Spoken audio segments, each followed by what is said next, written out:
তাই ভারতবর্ষের তিনবারের প্রধানমন্ত্রী নরেন্দ্র মোদী, এর আগে তিনি গুজরাটের মুখ্যমন্ত্রী ছিলেন 2001 সাল থেকে 2014 সাল। 2001 সাল থেকে এখন অবধি গুজরাটে কিন্তু বিজেপি সরকার চলছে। সেখানে কিন্তু 19% মুসলমানের বাস, 18% মুসলমান বিজেপির রাজত্বে চাকরি করছে। এখানে 37% মুসলমানের বাস এই বাংলায়। সেই বাংলাতে কংগ্রেসের সিদ্ধার্থ শঙ্কর রায়ের জামানা চলে যাওয়ার পর সেই সময় বরকত গনি খান চৌধুরী, সত্তার সাহেব থেকে শুরু করে স্বরাষ্ট্রমন্ত্রী ছিলেন, মুরাদওয়ে থেকে জিতে ডক্টর মোতাহার হোসেন, কলকাতা থেকে জিতে আব্দুর রব আনসারী, 16 জন মুসলিম মন্ত্রী ছিল 1972 সাল থেকে 1977 সাল। আর যে মুসলিমদের কাঁধে ভর দিয়ে 2011 সালে কংগ্রেসকে সঙ্গে নিয়ে যে মমতা ব্যানার্জি 34.5 বছরের সরকারটাকে এখান থেকে সরিয়ে দিল, সেই মুখ্যমন্ত্রীরা 34 বছরে মুসলমানদেরকে শুধু ইউজ অ্যান্ড থ্রু করেছিল, শুধু মুসলমানদেরকে ব্যবহার করেছিল।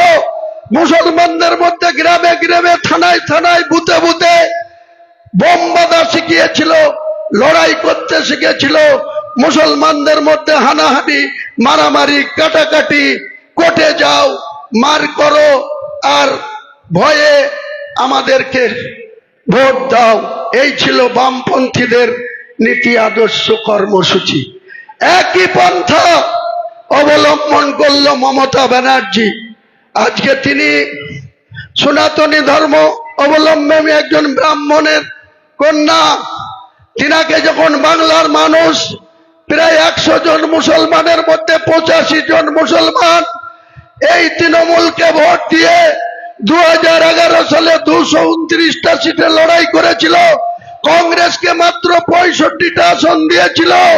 সেই সময় যখন কংগ্রেস 65তে লড়ে 42 জিতলাম আমরা, এই রাজিনগরে আমি এমএলএ হয়েছিলাম।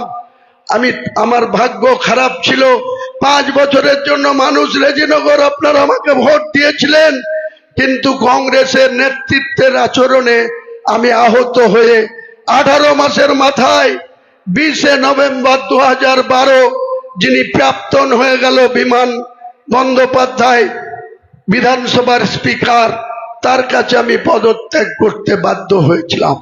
দিয়েই মমতা বন্দ্যোপাধ্যায়ের হাত ধরেছিলাম। কিসের ভরসায়? মুর্শিদাবাদের উন্নয়ন করব, মুর্শিদাবাদের মানুষের সুখ দুঃখে পাশে থাকব, মুর্শিদাবাদের মানুষের উপরে যাতে কোনো অন্যায় অত্যাচার না হয়, মুর্শিদাবাদের মুসলমান গ্রাম গোড়ায় যেন মুসলমান ভাইয়ে ভাইয়ে মারামারি না করে, ভাইয়ে ভাইয়ে কাটাকাটি না করে, ভাইয়ে ভাইয়ে অর্থনৈতিক দিক থেকে দুর্বল না হয়, তার জন্য এই মমতা বন্দ্যোপাধ্যায়ের হাত ধরেছিলাম। কিন্তু বিজেপির থেকেও আসল ক্রিমিনাল হচ্ছে মমতা বন্দ্যোপাধ্যায়, আরএসএস এর দালাল মমতা বন্দ্যোপাধ্যায়। তিনি 2011 সালের 20 মে মুখ্যমন্ত্রীর গদিতে বসেছিল যেদিন, সেদিন পশ্চিম বাংলায় সনাতনী ধর্মাবলম্বী মানুষের, অর্থাৎ প্রত্যেকটা হিন্দু গ্রামে কোনো আরএসএস এর অফিস ছিল না। টোটাল হাজার হাজার হিন্দু গ্রাম আছে গোটা বাংলায়, 70% উপর বাংলায় হিন্দু বসবাস করে। সেই সনাতনী ধর্ম অবলম্বী মানুষের 20 মে 2011 মুখ্যমন্ত্রী মমতা ব্যানার্জির শপথ নেওয়ার আগে পর্যন্ত 13 মে 2011 ঐতিহাসিক বুদ্ধদেব ভট্টাচার্য সহ তার মন্ত্রিসভার প্রায় 27 জন মন্ত্রী পরাজিত হয়েছিল। সেদিন মমতা বন্দ্যোপাধ্যায় গদি পেয়েছিল। সেদিন গোটা পশ্চিম বাংলায় আরএসএস এর শাখা অফিস ছিল মাত্র 558, মাত্র 558। আর এই আরএসএস এর দালাল মমতা ব্যানার্জির সহায়তায়, তার পুলিশ প্রশাসনের বদান্যতায়, তার নেতৃত্বে আজকে গোটা পশ্চিম বাংলায় আরএসএস এর শাখা অফিস হচ্ছে 12,500। এই 12,500 আরএসএস এর কর্মীরা পিছন থেকে লড়াই চালাচ্ছিল। কখনো মোহন ভাগবত, ভারতবর্ষের আরএসএস এর যিনি সর্বময় কর্তা, মহারাষ্ট্রের পুনেতে যার বাড়ি, তিনি এই মমতা ব্যানার্জির সরকারের আমলে নির্বিচারে 15 দিন পশ্চিম বাংলায় 2025 সালে 15 দিন রাত্রি যাপন করেছে, আর পিছন থেকে অপারেশন করেছে। মমতা বন্দ্যোপাধ্যায় বামফ্রন্টকে হারাতে গিয়ে 2011 সালে কংগ্রেসকে সঙ্গে নিয়েছিল, পাশাপাশি এই আরএসএস এর একটা অংশের সহযোগিতা তিনি নিয়েছিল।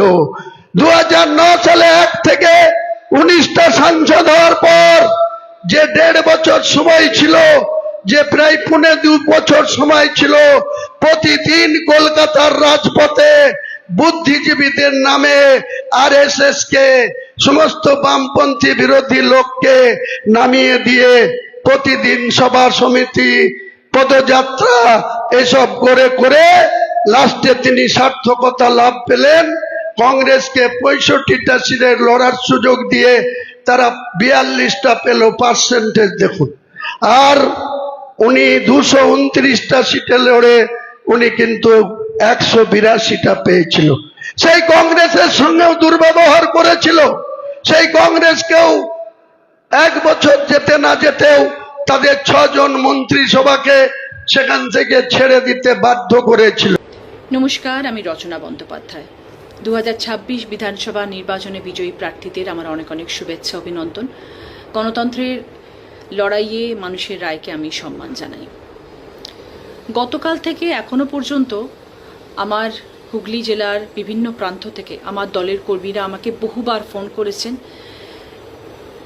তাদের উপরে নির্মম অত্যাচার করা হচ্ছে, তাদের ঘর থেকে বার করে নিয়ে আসা হচ্ছে, তাদেরকে মারা হচ্ছে, তাদেরকে হুমকি দেওয়া হচ্ছে, তাদের অফিস ভাঙচুর করা হচ্ছে, তাদের অফিসের টেবিল চেয়ার সব রাস্তায় ফেলে দেওয়া হচ্ছে। তাদের এতদিনের সাজানো গোছানো অফিস, তাদের কত স্নেহ, কত ভালোবাসা, কত সম্মান জড়িয়ে আছে সেখানে, সেগুলোকে সবাই এনে বাইরে ফেলে দিচ্ছে, তাদেরকে হুমকি দিচ্ছে, মারধর করছে। তার থেকেও বড় কথা, তারা ভীষণ ভয় আছে, কারণ তাদের পরিবার রয়েছে, তাদের বৃদ্ধ বাবা মারা বাড়িতে রয়েছে, তাদের ছোট বাচ্চা রয়েছে, তাদের স্ত্রী রয়েছে। তারা নিজেদের প্রাণের সংশয় নিয়ে বেঁচে রয়েছে। তারা আমাকে বারংবার ফোন করছে জানার জন্য, দিদি আমাদের কি করণীয়, আমরা কি করব, আমাদেরকে বাঁচাও। এটা তো কাম্য নয়। আমরা তো এই রাজনীতি চাই না। আমরা তো সবাই শান্তিতে থাকতে চাই। আমরা তো এই বার্তাই সবাইকে দিতে চাই। সংগঠিত রাজনৈতিক দলে তো কর্মীরা শৃঙ্খলা মেনে থাকেন। তাহলে কেন এই ভাঙচুর, কেন এই মারামারি, কেন এই হিংসা, কেন প্রতিহিংসা, কেন এই বিশৃঙ্খলা করা হচ্ছে? রাজনীতিতে হিংসা নয়, শান্তি এবং গণতন্ত্রের চর্চা হোক। বিদ্বেষমুক্ত পরিবেশই পশ্চিমবাংলার অগ্রগতির পথকে সুগম করবে। একটু ভেবে দেখবেন। এই বার্তাই আপনাদের কাছে দেওয়ার ছিল। নমস্কার।